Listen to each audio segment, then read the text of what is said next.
Alors je dessinais déjà beaucoup, mais j'avais pas beaucoup de bagages et j'étais souvent frustrée parce que j'avais des idées de dessin, mais c'était difficile de les réaliser. Moi, je suis une amoureuse du papier, j'adore le papier. Je regardais les crayons de couleur dans les vitrines avec envie, mais j'achetais pas parce que qu'est-ce que j'aurais fait avec ces magnifiques crayons de couleur? C'est toujours cette envie que j'ai depuis très très longtemps, mais le manque de technique et de connaissances qui me retenait. Enfin, je faisais des choses, mais j'étais pas entièrement satisfaite.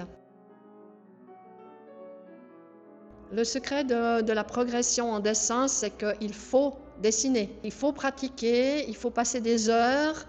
C'est pas vraiment un secret, c'est le travail. Et pour y arriver, ben, un jour, il faut se lancer, il faut s'y mettre. Oui, justement, ben, c'est ça qui est super ici, c'est qu'il y a beaucoup de monde. Il y a des professeurs différents, ils ont des techniques différentes.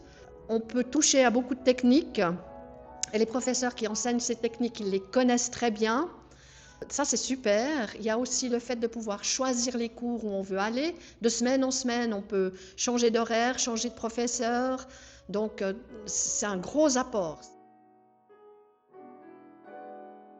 Alors, j'ai pas une œuvre dont je suis absolument super fière. Bon, celle-ci est très bien réussie. J'aurais jamais fait ça moi-même toute seule. J'aurais pas su dans quel ordre faire les choses. Mais j'attends encore de faire des progrès pour vraiment faire des choses qui vont me plaire. Ce qui est sûr, c'est que j'aurais jamais dessiné ce que j'ai dessiné, tous les plâtres, si j'avais été seule. Je ne serais pas arrivée, je pense. Donc, à chaque dessin académique, je progresse, c'est certain. Ben, les gens sont assez conscients que par exemple, pour performer en musique, il faut apprendre la musique, il faut apprendre à jouer d'un instrument. Dans le dessin, les gens pensent qu'il faut être doué avant de commencer. C'est pas vrai, il faut aussi faire ses gammes. Dans le dessin, il faut prendre de l'assurance, de la maturité quand on fait des traits. Ça prend du temps, c'est pas parce qu'on pense qu'on a compris qu'on va faire juste sur le papier.